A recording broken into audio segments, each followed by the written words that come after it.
पिछले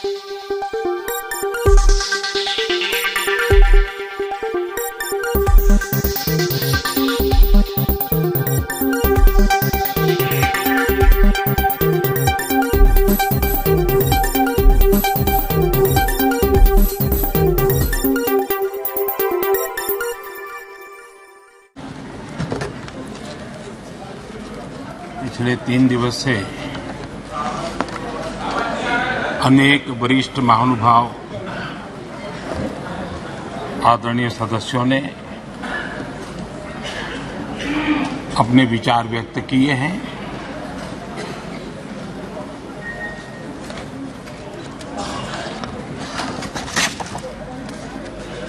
करीब सभी के विचार मुझ तक विस्तार से पहुंचे भी हैं। मैंने स्वयं भी कुछ भाषण सुने भी हैं। आदरणीय अध्यक्ष जी, देश की जनता ने हमारी सरकार के प्रति बार बार जो विश्वास जताया है, मैं आज देश के कोटि कोटि नागरिकों का आभार व्यक्त करने के लिए उपस्थित हुआ हूं।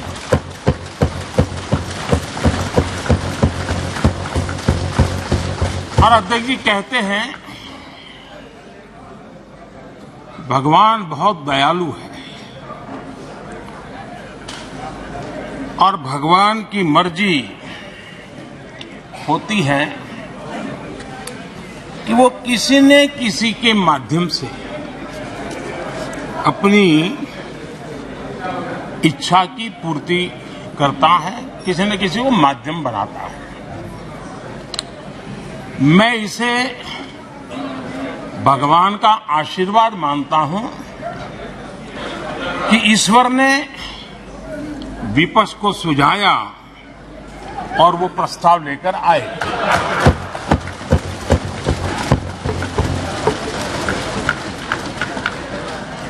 दो 2018 में भी ये ईश्वर का ही आदेश था, जब विपक्ष के मेरे साथी अविश्वास प्रस्ताव लेकर के आए थे। उस समय भी मैंने कहा था कि अविश्वास प्रस्ताव हमारी सरकार का फ्लोर टेस्ट नहीं है। मैंने उस दिन कहा था, बल्कि ये उन्हीं का फ्लोर टेस्ट है। ये मैंने उस दिन भी कहा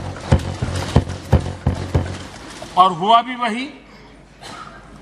जब मतदान हुआ तो विपक्ष के पास जितने वोट थे उतने वोट भी वो जमा नहीं कर पाए थे।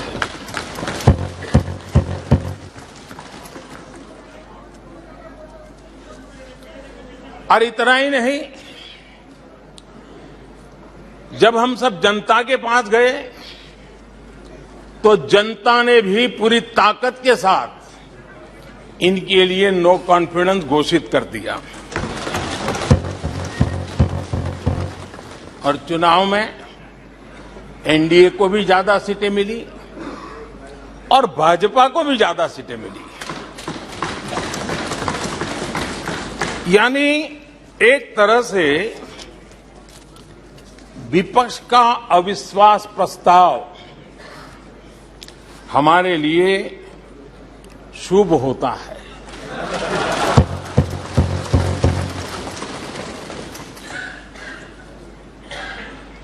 और मैं आज देख रहा हूं कि आपने तय कर लिया है कि एनडीए और बीजेपी 2024 के चुनाव में पुराने सारे रिकॉर्ड तोड़ करके भव्य विजय के साथ जनता के आशीर्वाद से वापस आएंगे। आदरणीय अध्यक्ष जी, विपक्ष के प्रस्ताव पर यहां 3 दिनों से अलग अलग विषयों पर काफी चर्चा हुई है। अच्छा होता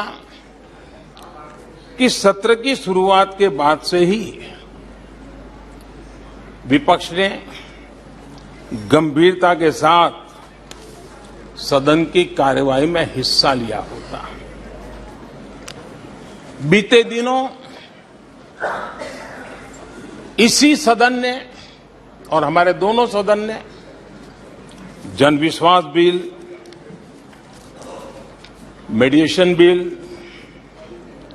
डेंटल कमीशन बिल, आदिवासियों के लिए जुड़े हुए bill, digital data protection bill, national research foundation bill, coastal aquaculture से जुड़ा बिल, ऐसे कई महत्वपूर्ण बिल यहां पारित किए। और ये ऐसे बिल थे जो हमारे फिशरमैन के हक के लिए थे और उसका सबसे ज्यादा लाभ केरल को होना था और केरल के सांसदों से ज्यादा अपेक्षा थी कि वो ऐसे बिल पर तो अच्छे ढंग से हिस्सा लेते, लेकिन राजनीति उन पर ऐसी हावी हो चुकी है कि उनको फिशरमैन की चिंता नहीं है। यहां नेशनल रिसर्च फाउंडेशन का बिल था, देश की युवा शक्ति के आशा आकांक्षाओं के लिए एक नई दिशा देने वाला बिल था। हिंदुस्तान को एक साइंस पावर के रूप में भारत कैसे उभरे, वैश्विक दीर्घदृष्टि के साथ सोचा गया था। उससे भी आपका इतराज। डिजिटल डाटा प्रोटेक्शन बिल, ये बिल अपने आप में देश के युवाओं के जज्बे में जिस बात आज प्रमुखता से है उससे जुड़ा हुआ था। आने वाला समय टेक्नोलॉजी ड्रिवन है। आज डाटा को एक प्रकार से सेकंड ऑयल के रूप में, सेकंड गोल्ड के रूप में माना जाता है। उस पर कितनी गंभीर चर्चा की जरूरत थी, लेकिन राजनीति आपके लिए प्राथमिकता थी। कई ऐसे बिल थे जो गांव के लिए, गरीब के लिए, दलित के लिए, पिछड़ों के लिए, आदिवासी के लिए, उनके कल्याण की चर्चा करने के लिए थे, उनके भविष्य के साथ जुड़े हुए थे। लेकिन इसमें इन्हें कोई रुचि नहीं है। देश की जनता ने जिस काम के लिए उनको यहां भेजा है, उस जनता का भी विश्वासघात किया गया है।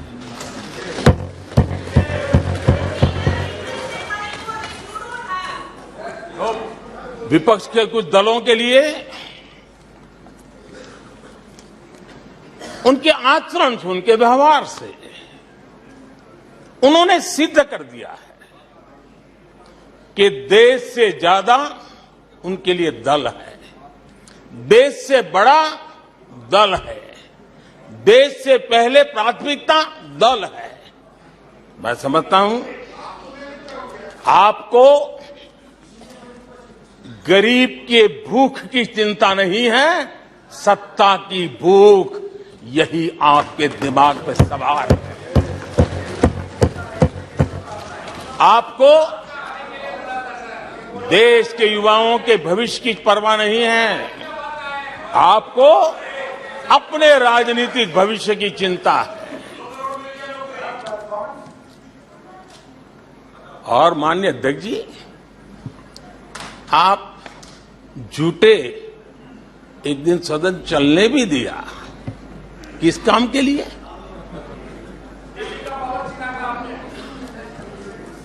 आप झूठे तो विश्वास प्रस्ताव पर झूठे और अपने कट्टर भ्रष्ट साथी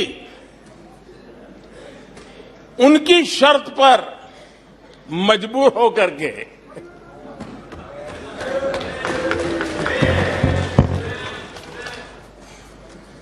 और इस अविश्वास पर प्रस्ताव पर भी आपने कैसी चर्चा की? और तो मैं तो देख रहा हूं सोशल मीडिया में आपके दरबारी भी बहुत दुखी है। ये हाल है आपका। और अध्यक्ष जी देखिए, मजा है इस डिबेट का कि फील्डिंग विपक्ष ने ऑर्गेनाइज की, लेकिन चौके छक्के यहीं से लगे।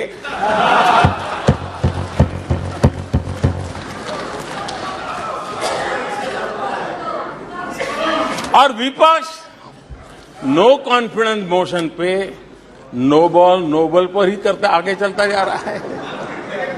इधर से सेंचुरी हो रही है, उधर से नो बॉल हो रहे हैं।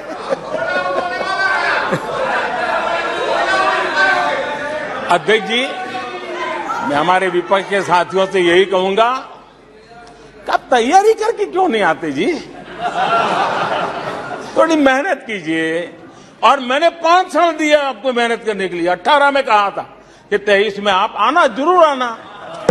5 साल भी नहीं कर पाए आप। क्या हाल है आप लोगों का, क्या दारिद्र्य है।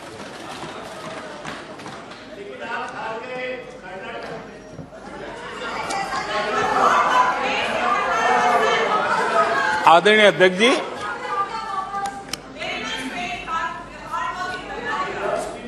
विपक्ष के हमारे साथियों को दिखास की, छपास की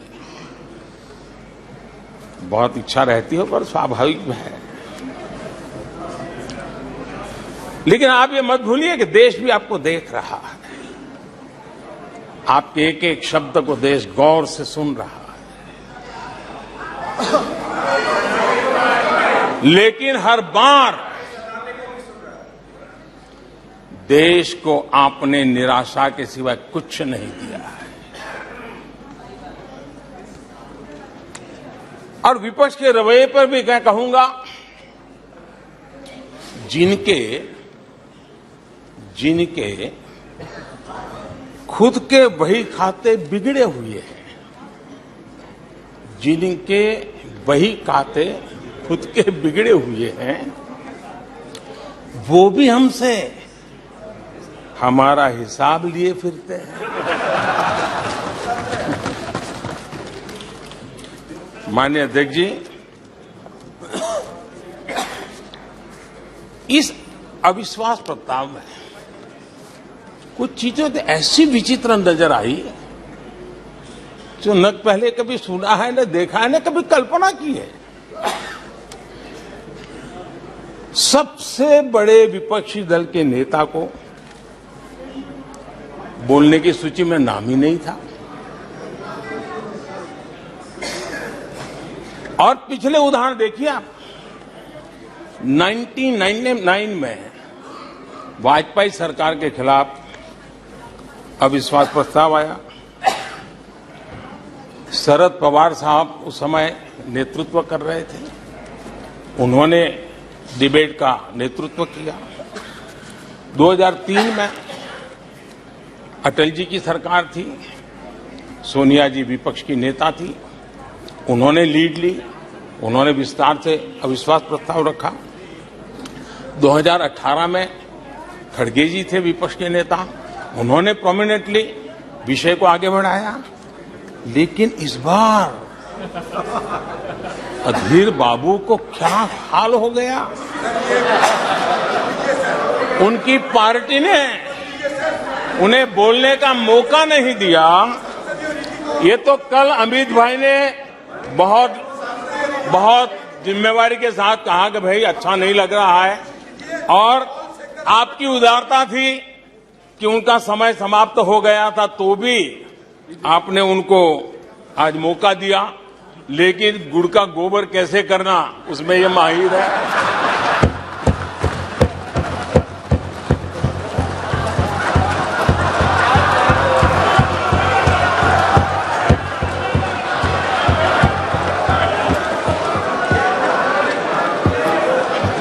मैं नहीं जानता हूं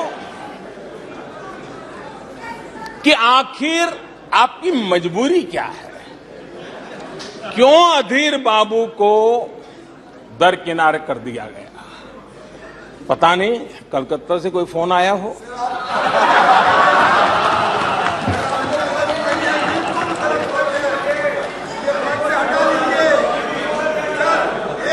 कांग्रेस बार बार उनका अपमान करती है। कभी चुनावों के नाम पर उन्हें अस्थायी रूप से फ्लोर लीडर से हटा देते हैं। बिट्टू जी,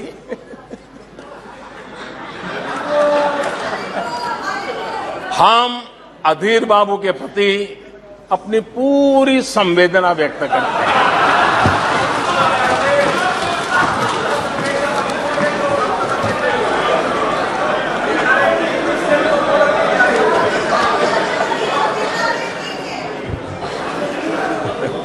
सूरज जी, जरा जोर से हंस लीजिए।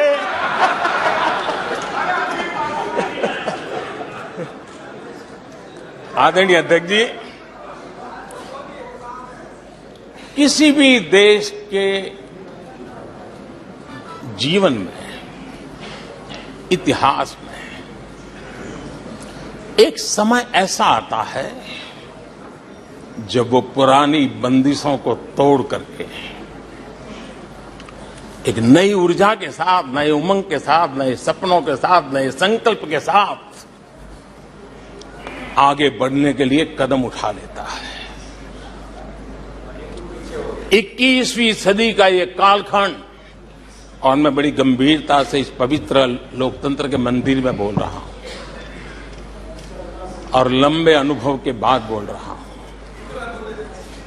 कि ये कालखंड, सदी का ये वो कालखंड है जो भारत के लिए हर सपने सिद्ध करने का अवसर हमारे चरण पर। और हम सब ऐसे टाइम पीरियड में हैं, चाहे हम हैं, चाहे आप हैं, देश के कोटि कोटि जन है, ये टाइम पीरियड बहुत अहम है, बड़ा महत्वपूर्ण है बदलते हुए विश्व में। और मैं इन शब्दों को भी बड़े विश्वास से कहना चाहता हूं कि ये कालखंड जो घड़ेगा उसका प्रभाव इस देश पर आने वाले 1000 साल तक रहने वाला है। 140 करोड़ देशवासियों का पुरुषार्थ इस कालखंड में अपने पराक्रम से, अपने पुरुषार्थ से, अपनी शक्ति से, अपने सामर्थ्य से जो करेगा वो आने वाले 1000 साल की मजबूत नींव रखने वाला है। और इसलिए इस कालखंड में हम सबका बहुत बड़ा दायित्व है, बहुत बड़ी जिम्मेवारी है हमारी। और ऐसे समय हम सबका एक ही फोकस होना चाहिए, देश का विकास, देश के लोगों के सपनों को पूरा करने का संकल्प, और उस संकल्प को सिद्धि तक ले जाने के लिए जी जान से जुट जाना, यही समय की मांग है। 140 करोड़ देशवासी, इन भारतीय समुदाय की सामूहिक ताकत हमें उस ऊंचाई पर पहुंचा सकती है। हमारे देश की युवा पीढ़ी का सामर्थ्य, आज विश्व ने उनका लोहा माना हुआ है, हम उन पे भरोसा करें। ये हमारी युवा पीढ़ी भी जो सपने देख रही है, वो सपनों को संकल्प के साथ सिद्धि तक पहुंचाने का सामर्थ्य रखती हैं। और इसलिए माननीय अध्यक्ष जी, 2014 में 30 साल के बाद देश की जनता ने पूर्ण बहुमत की सरकार बनाई और 2019 में भी उस ट्रैक रिकॉर्ड को देख करके उनके सपनों को संजोने का सामर्थ्य कहां है, उनके संकल्पों को सिद्ध करने की ताकत कहां पड़ी है, वो देश भली भांति पहचान गया। और इसीलिए 2019 में फिर एक बार हम सबको सेवा करने का मौका दिया और अधिक मजबूती के साथ दिया। आदरणीय अध्यक्ष जी, इस सदन में बैठे हुए प्रत्येक व्यक्ति की जिम्मेदारी है कि वो भारत के युवाओं के सपनों को, उनकी महत्वाकांक्षाओं को, उनकी आशा अपेक्षा के मुताबिक वो जो काम करना चाहता है उसके लिए हम अवसर दें। सरकार में रहते हुए हमने भी इस दायित्व को निभाने का भरपूर प्रयास किया है। हमने भारत के युवाओं को घोटालों से रहित सरकार दी है।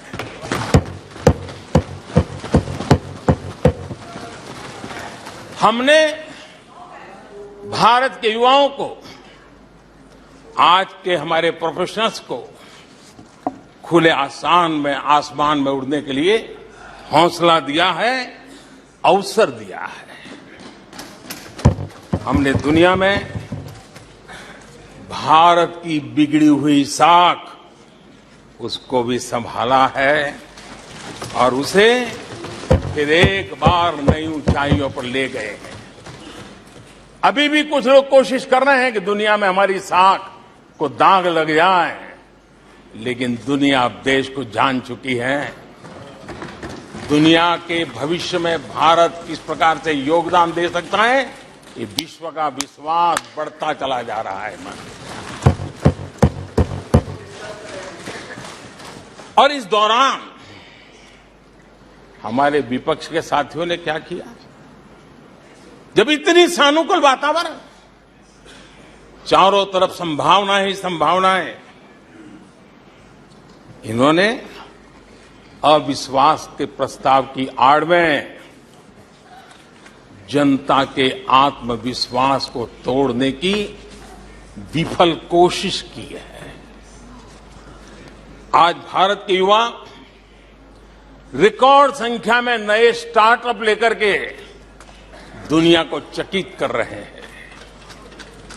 आज भारत में रिकॉर्ड विदेशी निवेश आ रहा है। आज भारत का एक्सपोर्ट नई बुलंदी को छू रहा है। आज भारत की कोई भी अच्छी बात ये सुन नहीं सकते। यही उनकी अवस्था है। आज गरीब के दिल में अपने सपने पूरा करने का भरोसा पैदा हुआ है। आज देश में गरीबी तेजी से घट रही है। नीति आयोग के रिपोर्ट के अनुसार पिछले 5 साल में 13.5 करोड़ लोग गरीबी से बाहर आए। आदरणीय अध्यक्ष जी, आईएमएफ अपने एक वर्किंग पेपर में लिखता है कि भारत ने अति गरीबी को करीब करीब खत्म कर दिया है। आईएमएफ ने भारत के डीबीटी के और दूसरे हमारे सोशल वेलफेयर स्कीम के लिए आईएमएफ ने इसे कहा है, ये लॉजिस्टिकल मार्वल है। आदरणीय अध्यक्ष जी, WHO ने कहा है, आदरणीय अध्यक्ष जी, वर्ल्ड हेल्थ ऑर्गेनाइजेशन ने कहा है कि जल जीवन मिशन के जरिए भारत में 4 लाख लोगों की जान बच रही है। ये 4 लाख कौन है? मेरे गरीब, पीड़ित, शोषित, वंचित परिवारों के मेरे स्वजन है। हमारे परिवार के निचले तबके में जिंदगी गुजारने के लिए जो मजबूर हुए, उनके जन हैं। ऐसे 4 लाख लोगों की जान बचने की बात WHO कह रहा है। माननीय अध्यक्ष जी, WHO स्वच्छ भारत अभियान का एनालिसिस करके कहता है कि स्वच्छ भारत अभियान से 3 लाख लोगों को मरने से बचाया गया है। आदरणीय अध्यक्ष जी, भारत स्वच्छ होता है, 3 लाख लोगों की जिंदगी बचती है। 3 लाख है कौन? वही झुग्गी झोपड़ी में जिंदगी जीने के लिए जो मजबूर है, जिनके लिए अनेक कठिनाइयों से गुजारा करना पड़ता है। मेरे गरीब परिवार के लोग हैं, शहरों की बस्तियों में गुजारा करने वाले लोग, गांव में जीने वाले लोग हैं और वंचित तबके के लोग हैं जिनकी जान बची है। यूनिसेफ ने क्या कहा है? यूनिसेफ ने कहा है कि स्वच्छ भारत अभियान के कारण हर साल गरीबों के 50,000 रुपये बच रहे हैं। ये लेकिन भारत की इन उपलब्धियों से कांग्रेस समेत विपक्ष के कुछ लोग दलों को अविश्वास है। जो सच्चाई दुनिया दूर से देख रही है, ये लोग यहां रहते हैं दिखती नहीं है।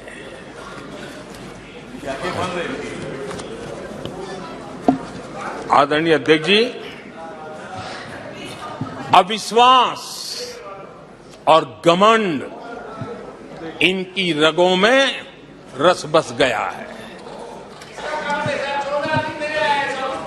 वे जनता के विश्वास को कभी देख नहीं पाते हैं। अब ये जो शुतुरमुर्ग अप्रोच है, इसके लिए तो देश क्या कर सकता है? आदरणीय अध्यक्ष जी, जो पुरानी सोच वाले लोग रहते हैं, वो उस सोच से सहमत नहीं, लेकिन वो कहते हैं कि देखो भाई, जब कुछ शुभ होता है, कुछ मंगल होता है, घर में भी कोई अच्छा होता है, बच्चे भी कोई अच्छे कपड़े पहनता है, जरा साफ सुथरा होता है, तो काला टीका लगा देते हैं। आज देश का जो मंगल हो रहा है चारों तरफ, देश की जो चारों तरफ वाहवाही हो रही है, देश का जो जय जयकार हो रहा है, तो मैं आपका धन्यवाद करता हूं कि काले टीके के रूप में काले कपड़े में निकल के सदन में आकर के आपने इस मंगल को भी सुरक्षित करने का काम किया है। इसके लिए भी मैं आपका धन्यवाद करता हूं।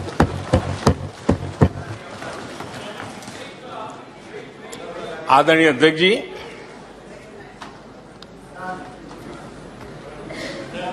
पिछले 3 दिन से भी हमारे विपक्ष के साथियों ने जी भर करके, डिक्शनरी खोल खोल करके जितने अपशब्द मिलते हैं ले आए, जितने अपशब्दों का उपयोग कर सकते हैं भरपूर, पता नहीं कहां कहां से ले आते हैं। लेकिन अच्छा है,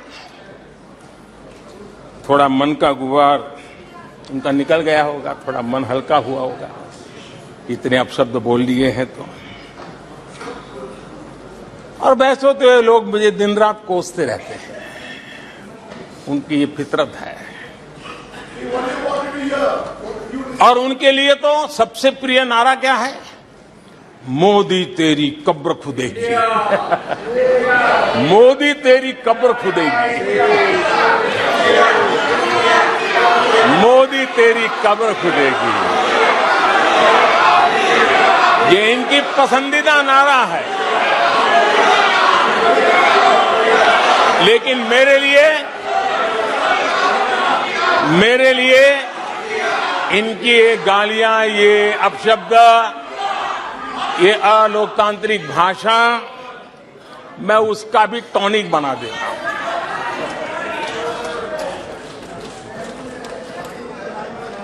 और ये ऐसा क्यों करते हैं और ये क्यों होता है? आज मैं सदन में कुछ सीक्रेट बताना चाहता हूं। मेरा पक्का विश्वास हो गया है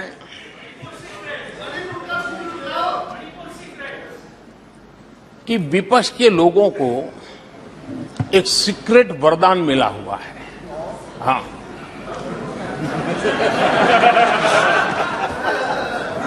सीक्रेट वरदान मिला हुआ है जी।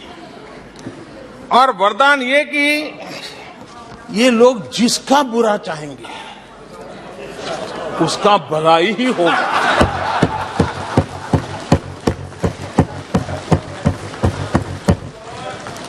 एक उदाहरण तो आप देखिए, मौजूद है। 20 साल हो गए, क्या कुछ नहीं हुआ, क्या कुछ नहीं किया गया, लेकिन भलाई होता गया। तो आपको बड़ा सीक्रेट वरदान है जी। और मैं 3 उदाहरण से ये सीक्रेट वरदान को सिद्ध कर सकता हूं जी। आपको ध्यान होगा कि इन लोगों ने कहा था बैंकिंग सेक्टर के लिए, बैंकिंग सेक्टर डूब जाएगा, बैंकिंग सेक्टर तबाह हो जाएगा, देश खत्म हो जाएगा, देश बर्बाद हो जाएगा, न जाने क्या क्या कहा था। और बड़े बड़े विद्वानों को विदेशों से ले आते थे, उनसे कहलवाते थे, ताकि उनकी बात कोई न माने तो शायद उनकी मान ले। हमारे बैंकों की सेहत को लेकर के भांति भांति की निराशा, अफवाह फैलाने का काम इन्होंने पुरजोश किया। और जब इन्होंने बुरा चाहा बैंकों का, तो हुआ क्या? हमारी public sector banks net profit 2 गुने से ज्यादा हो गया। इन लोगों ने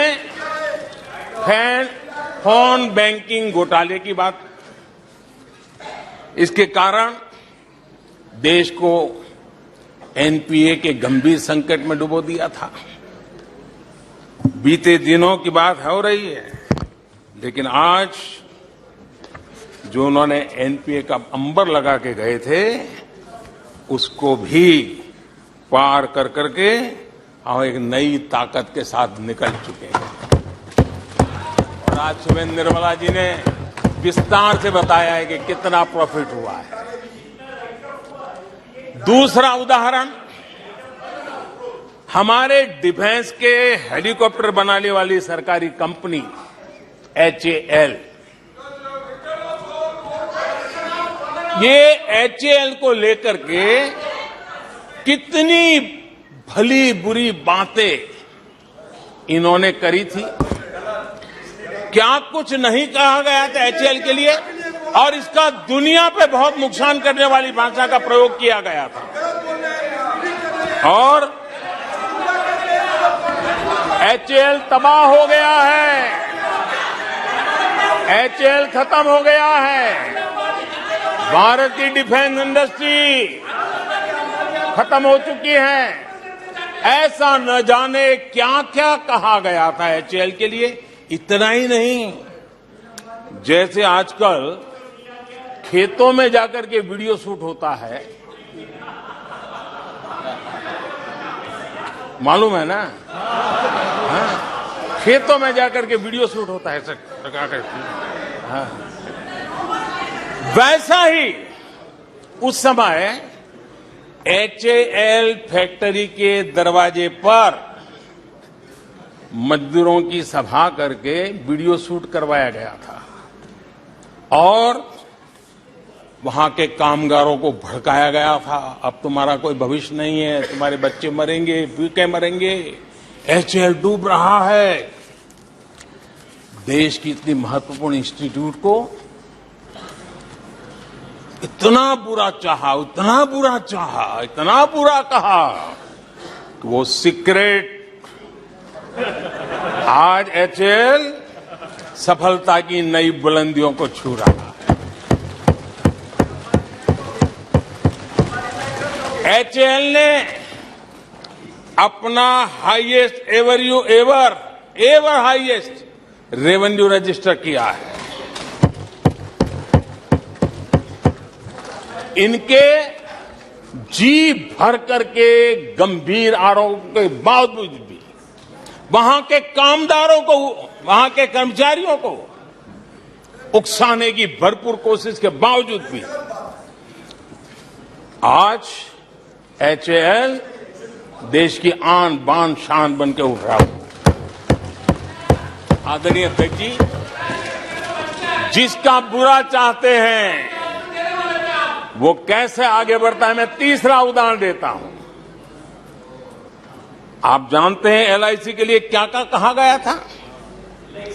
LIC बर्बाद हो गई, गरीबों के पैसे डूब रहे हैं, गरीब कहां जाएगा, बेचारे ने बड़ी मेहनत से LIC में पैसा डाला है। क्या कहें, जितनी उनकी कल्पना शक्ति थी, जितने उनके दरबारियों ने कागज पकड़ा दिए थे, सारे बोल लेते थे, वो सारे बोल लेते थे। लेकिन आज LIC लगातार मजबूत हो रही है। शेयर मार्केट में रुचि रखने वाले को भी ये गुरु मंत्र है कि जो सरकारी कंपनियों को ये लोग गाली देना, आप उसमें दांव लगा दीजिए साहब, अच्छा ही होने वाला है।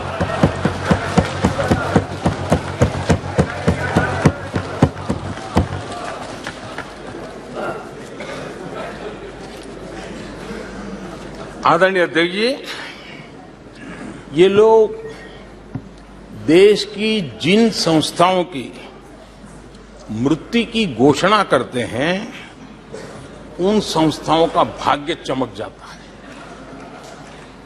और मुझे विश्वास है कि ये जैसे देश को कोसते हैं, लोकतंत्र को कोसते हैं, मेरा पक्का विश्वास है देश भी मजबूत होने वाला है, लोकतंत्र भी मजबूत होने वाला है, और हम तो होने ही वाले हैं।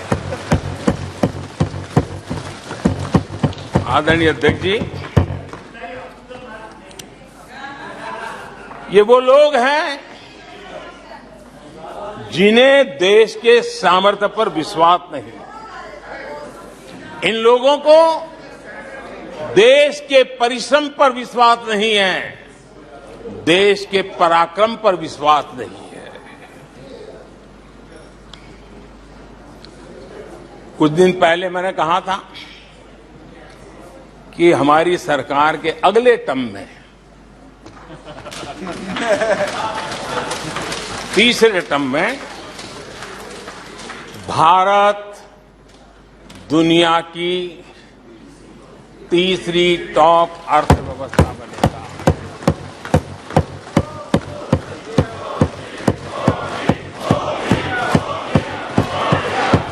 आदरणीय अध्यक्ष जी, आदरणीय अध्यक्ष जी, अब देश के भविष्य पर थोड़ा सा भी भरोसा होता जब हम ये क्लेम करते हैं कि हम आने वाले 5 साल में, नए तीसरे टर्म में, हम देश की इकोनॉमी को तीसरे पर लाएंगे। तो एक जिम्मेवार विपक्ष क्या करता? वो सवाल पूछता,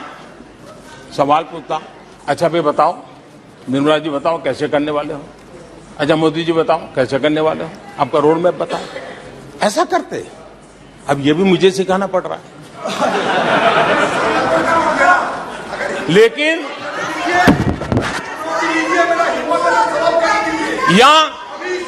या वो कुछ सुझाव दे सकते थे, ये कुछ सुझाव दे सकते थे,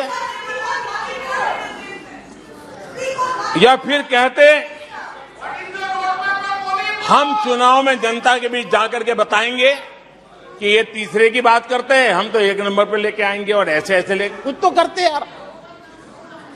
लेकिन हमारे विपक्ष की त्रासदी ये है, और उनके राजनीतिक विमर्श पर गौर कीजिए।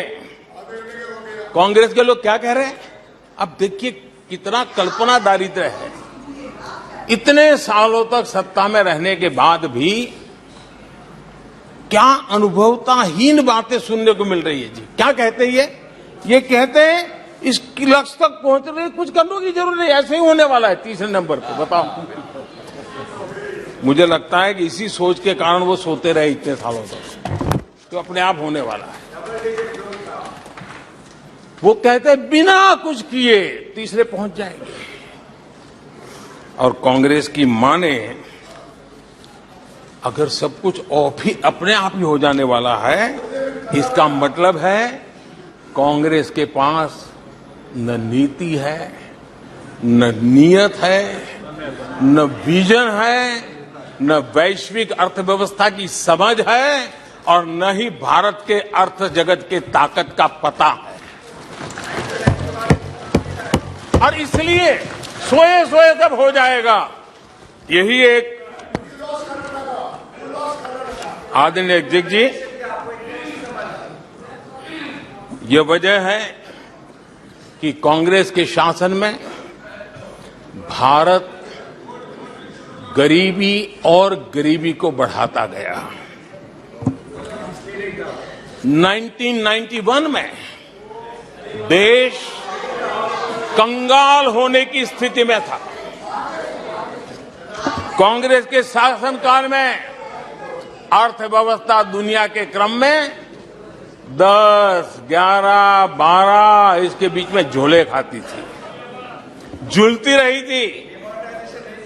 लेकिन 2014 के बाद भारत ने टॉप 5 में अपनी जगह बना ली।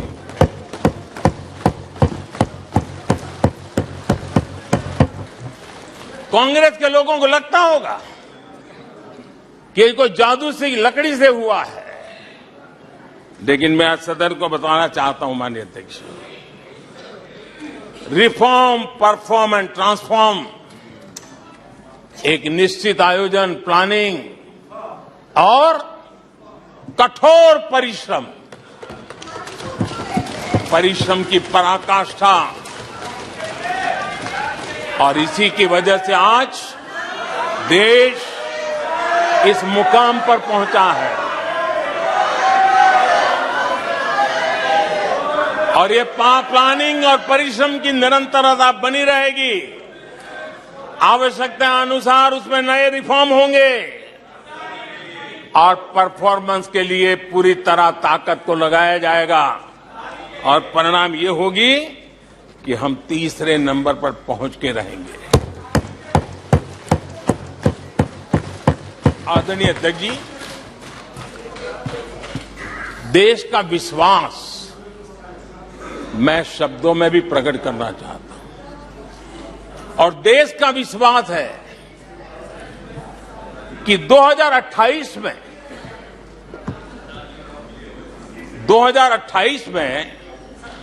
आप जब अविश्वास प्रस्ताव लेके आएंगे, तब ये देश पहले 3 में होगा। ये देश का विश्वास है।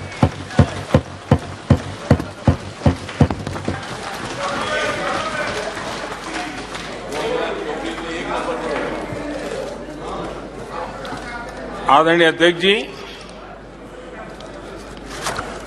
हमारे विपक्ष के मित्रों के फितरत में ही अविश्वास भरा पड़ा है। हमने लाल किले से स्वच्छ भारत अभियान का आह्वान किया, लेकिन उन्होंने हमेशा अविश्वास जताया। कैसे हो सकता है? गांधी जी भी आके गए, करके कह के गए, क्या हुआ? अब स्वच्छता कैसे हो सकती है? अविश्वास से भरी हुई इनकी सोच है। हमने मां बेटी को खुले में शौच से मुक्त करने के लिए, उस मजबूरी से मुक्त होने के लिए शौचालय जैसी जरूरत पर जोर दिया, और तब ये कहना, क्या लाल किले से ऐसे विषय बोले जाते हैं क्या ये देश की प्राथमिकता होती है क्या? हमने जब जनधन खाते खोलने की बात की, तब भी यही बात निराशा की। क्या होता है जनधन खाता? उनके हाथ में पैसे कहां है? उनका जेब में क्या पड़ा है? क्या लेके आएंगे? क्या करेंगे? हमने योग की बात की, हमने आयुर्वेद की बात की, हमने उसको बढ़ावा देने की बात की, तो उसका भी मखौल उड़ाया गया। हमने स्टार्टअप इंडिया की चर्चा की, तो उन्होंने उसके लिए भी निराशा फैलाई। स्टार्टअप तो कुछ हो ही नहीं सकता है। हमने डिजिटल इंडिया की बात कही, तो बड़े बड़े विद्वान लोगों ने क्या भाषण किए। हिंदुस्तान के लोग तो अनपढ़ है, हिंदुस्तान के मोबाइल चलाना भी नहीं आता है, हिंदुस्तान के लोग कहां से डिजिटल करेंगे? आज डिजिटल इंडिया देश आगे है। हमने मेक इन इंडिया की बात कही, जहां गए वहां मेक इन इंडिया का मजाक उड़ाया, जहां गए वहां मेक इन इंडिया का मजाक उड़ाया। आदरणीय अध्यक्ष जी,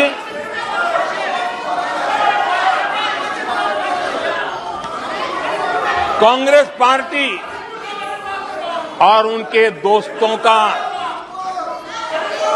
इतिहास रहा है कि उन्हें भारत पर, भारत के सामर्थ्य पर कभी भी भरोसा नहीं रहा है।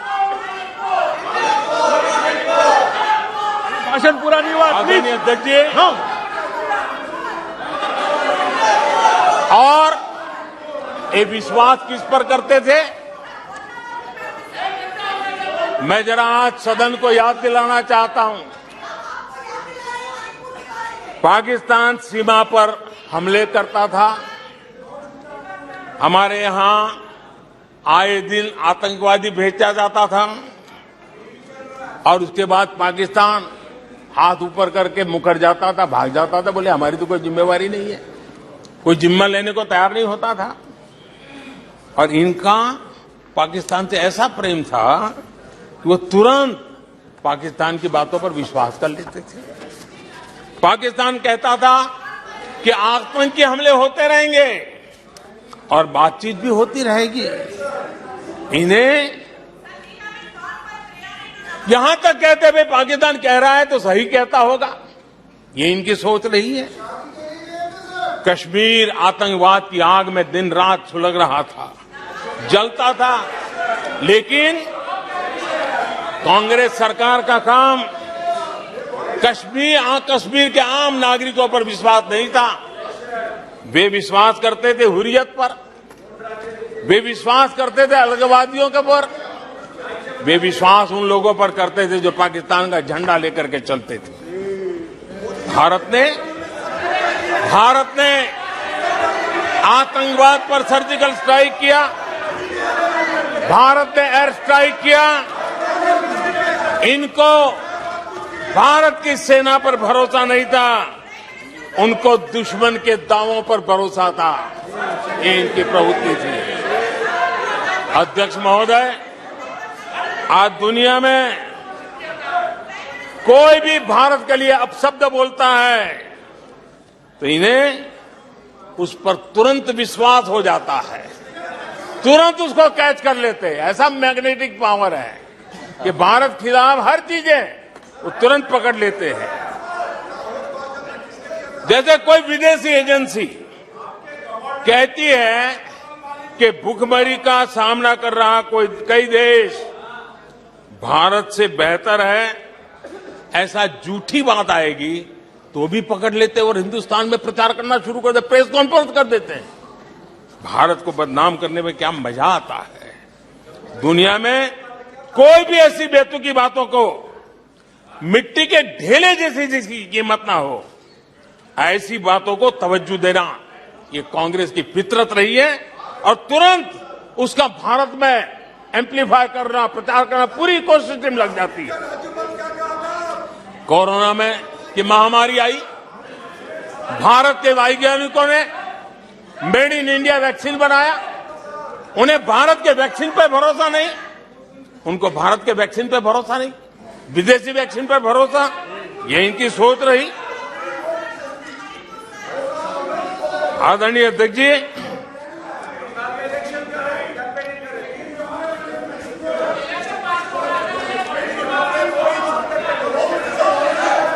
देश के कोटि कोटि नागरिकों ने भारत के वैक्सीन पर विश्वास जताया।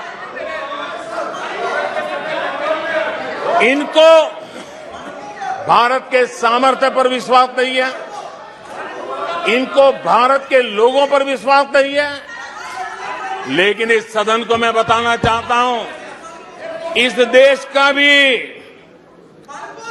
भारत के लोगों का कांग्रेस के प्रति नो कॉन्फिडेंस का भाव बहुत गहरा है। कांग्रेस के प्रति नो कॉन्फिडेंस का भाव बहुत गहरा है भारत के लोगों में। कांग्रेस अपने घमंड से इतनी चूर हो गई है, इतनी भर गई है कि उसको जमीन दिखाई तक देती नहीं है। आदरणीय अध्यक्ष जी, देश के कई हिस्सों में कांग्रेस को जीत दर्ज करने में अनेक दशक लग गए हैं। तमिलनाडु में कांग्रेस की आखिरी बार 1962 में जीत हुई थी। 61 वर्षों से तमिलनाडु के लोग कह रहे हैं कांग्रेस नो कॉन्फिडेंस। तमिलनाडु के लोग कह रहे हैं कांग्रेस। पश्चिम बंगाल में उन्हें आखिरी बार जीत 1972 में मिली थी। पश्चिम बंगाल के लोग 51 सालों से कह रहे हैं कांग्रेस कांग्रेस। उत्तर प्रदेश और बिहार और गुजरात कांग्रेस आखिरी 1985 में जीती थी। पिछले 38 वर्षों से वहां के लोगों ने कांग्रेस को कहा है, वहां के लोगों ने कांग्रेस को कहा है। त्रिपुरा में उन्हें आखिरी बार 1988 में जीत मिली थी।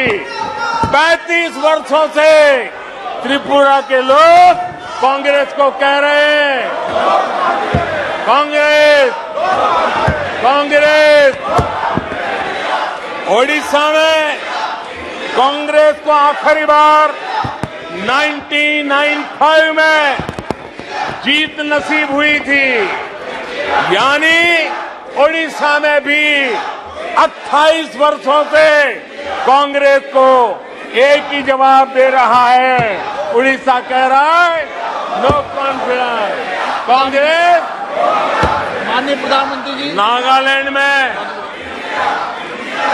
प्लीज सभा की अनुमति हो तो सभा की कार्रवाई इस विषय की समाप्ति तक बढ़ाई जाती है। माननीय सदस्यगण, मैंने पहले भी आग्रह किया था कि नारेबाजी नहीं करेंगे और आप सबने सहमति दी थी। नारेबाजी नहीं करेंगे, न इधर से करेंगे न उधर से करेंगे, नहीं करेंगे दोनों तरफ से नारेबाजी। नो, इधर से भी नहीं करेंगे उधर से भी नारेबाजी। प्लीज, आपने खुद ने व्यवस्था दी थी, नारेबाजी नहीं करेंगे सदन में, नहीं करने किधर से भी नहीं करेंगे। माननीय प्रधानमंत्री जी,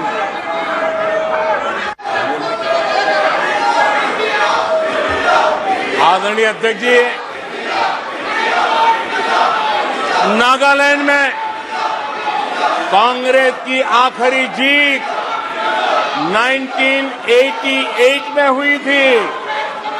यहां के लोग भी 25 वर्षों से कह रहे हैं कांग्रेस कांग्रेस।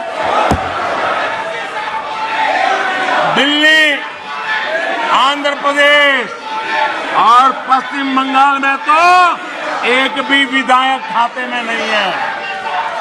जनता ने कांग्रेस के प्रति बार बार नो कॉन्फिडेंस घोषित किया है। आदरणीय अध्यक्ष जी, मैं आज इस मौके पर ये आपके काम की बात बताता हूं, आपके काम की बात बताता हूं, आपकी भलाई के लिए बोल रहा हूं, आपकी भलाई के लिए बोल रहा हूं।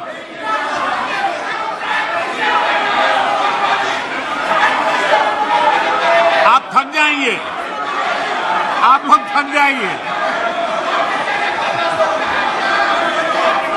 मैं आपकी भलाई की बात बताता हूं। मैं आज इस मौके पर हमारे विपक्ष के साथियों के प्रति अपनी संवेदना भी व्यक्त करना चाहता हूं। कुछ ही दिन पहले बेंगलुरु में आपने मिलजुल कर करीब करीब 1.5-2 दशक पुराने यूपी यूपीए का क्रियाकर्म किया है, उसका अंतिम संस्कार किया है। लोकतांत्रिक व्यवहार के मुताबिक मुझे तभी आपको सहानुभूति जरूर व्यक्त करनी चाहिए थी, संवेदना व्यक्त करनी चाहिए थी, लेकिन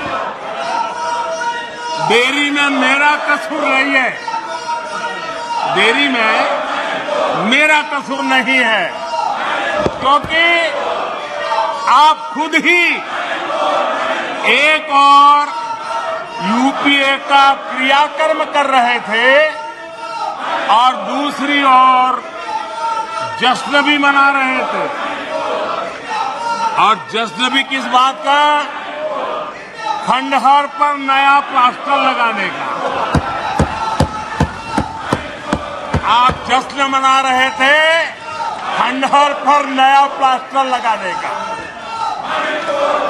आप जश्न मना रहे थे खेल मशीन पर नया पेंट लगाने का।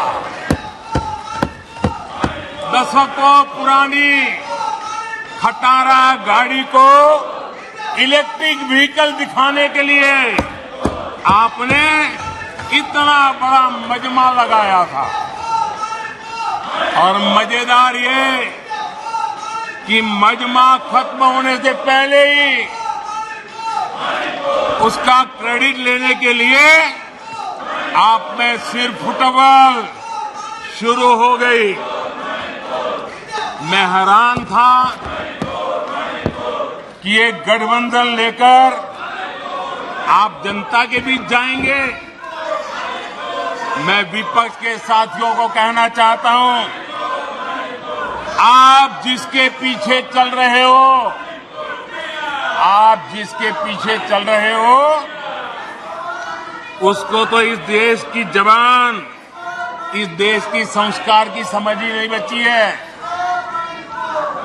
पीढ़ी दर पीढ़ी ये लोग लाल मिर्च और हरी मिर्च का फर्क नहीं समझ पाए।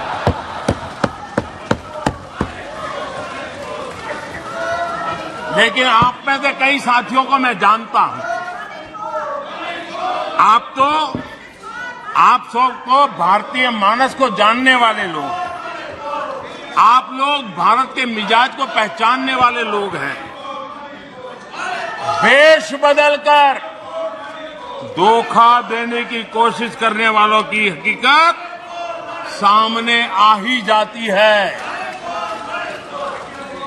जिन्हें सिर्फ नाम का सहारा है, जिन्हें सिर्फ नाम का सहारा है, उन्हीं के लिए कहा गया है,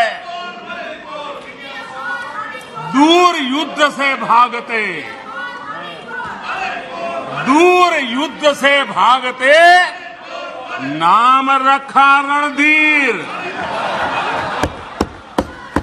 दूर युद्ध से भागते, नाम रखा रणधीर। भाग्य चंद की आज तक, भाग्य चंद की आज तक सोई है तकदीर। भाग्य चंद की आज तक सोई है तकदीर। आदरणीय अध्यक्ष जी, इनकी मुसीबत ऐसी है कि खुद को जिंदा रखने के लिए, खुद को जिंदा रखने के लिए इनको एनडीए का ही सहारा लेना पड़ा है। खुद को जिंदा रखने के लिए इन्हें एनडीए का ही सहारा लेना पड़ा है। लेकिन आदत के मुताबिक घमंड का जो आई है ना, आई, वो उनको छोड़ता नहीं है। और इसलिए एनडीए में 2 आई पिरो दिए, 2 घमंड के आई पिरो दिए। पहला आई 26 दलों का घमंड और दूसरा आई एक परिवार का घमंड एनडीए भी चुरा लिया कुछ बचने के लिए और इंडिया के भी टुकड़े कर दिए। I dot N dot D dot I dot आदरणीय अध्यक्ष जी,